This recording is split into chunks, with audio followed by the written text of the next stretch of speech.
In 1943, in the skies over New Guinea, American pilots were being slaughtered. They were dying in the most advanced fighter plane the US had, the P-38 Lightning. It was a beautiful twin-engine beast. It was fast, it was heavily armed, and at high altitude, it was a killer. But it had one fatal, terrifying secret. In a close-range dogfight, it couldn't turn. The Japanese Zero was lighter, more agile. It could spin on a dime, cutting inside the P-38's turning circle with ease, getting on its tail and tearing it apart. Technical Sergeant James McKenna had been maintaining P-38s for 8 months. He wasn't an engineer, he was a mechanic from Long Beach, and he was haunted. He'd watched 17 pilots from his squadron take off and never come back. He'd packed up their personal effects.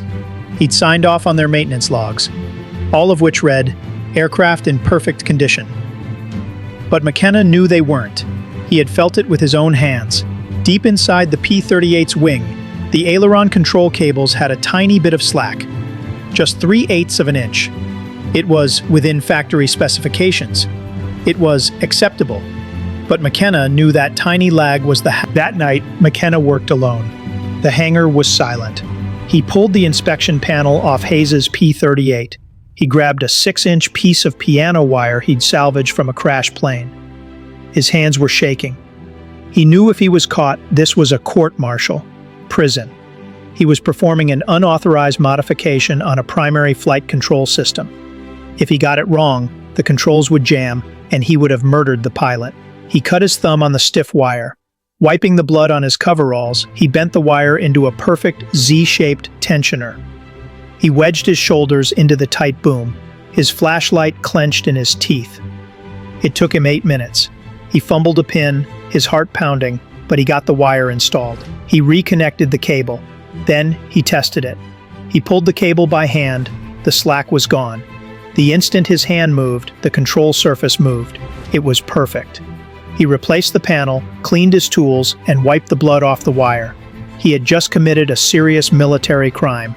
He went to his bunk and stared at the ceiling until dawn. At 7:42 a.m., McKenna stood on the flight line, his stomach in knots, and watched Lieutenant Hayes take off, heading straight for a formation of 18 Japanese Zeros. The engagement started at 8:14. Hayes dove on a Zero, firing a burst. The Zero did the one thing that had killed 17 of Hayes's friends. It snap-rolled to engage in a turning fight. Hayes rolled to follow.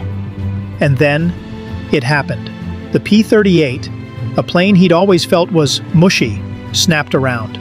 There was no delay, no lag. The instant Hayes thought, "roll," the plane obeyed. It felt like a different aircraft. He got his nose on the Zero and fired. The enemy plane exploded, his first kill. But there was no time to celebrate. 3 more Zeros dove on him. The old fatal trap. Instinct screamed to run. Doctrine screamed to climb. Hayes did neither. He rolled into them. The P-38 snapped around with a ferocity that defied its own design. The lead Zero pilot, expecting the slow, lumbering roll, was completely baffled. Hayes was on his tail. He fired. A 3-second burst. When Hayes landed, his hands shaking, he walked straight to McKenna. He said only 2 words. It worked. But they weren't the only ones who saw it. Captain Frank Mitchell, a veteran ace in another squadron, had watched the whole fight from above. He'd seen Hayes's P-38 maneuvering in a way he knew was impossible. It was rolling like a fighter instead of a truck. He found McKenna in the maintenance hangar. "What did you do to Hayes's airplane?" McKenna told him the truth. The piano wire. The illegal fix. Mitchell's response? "I don't care about regulations. I've lost 4 pilots this month. Do it to my plane. Now." That night, McKenna modified Mitchell's P-38. The next morning, Mitchell shot down 3 Zeros. The secret spread like wildfire. Not through official orders, but in whispers. Pilot to mechanic, mechanic to mechanic. "Have you heard about the piano wire fix?" Some crew chiefs refused, terrified of a court-martial. Others, haunted by the same ghosts as McKenna, started doing it. The Japanese were in a state of shock. Their pilots, including the legendary ace Saburo Sakai, were returning to base confused and terrified. The Americans were using the same planes, but they were different. Tactics that had worked perfectly for 2 years were suddenly failing. They'd get on a P-38's tail, and the plane would just snap roll away. faster than a P-38 was supposed to fly. The Japanese pilots were fighting a ghost. They couldn't see the modification. They couldn't counter it. Their greatest advantage, the one thing that had guaranteed their dominance, was gone. The kill ratios, which had been 2-to-1 against the P-38, flipped. By September, P-38s were. The modification never became official during the war.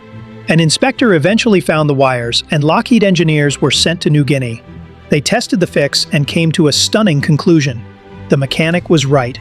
The modification was safe, effective, and should have been part of the original design.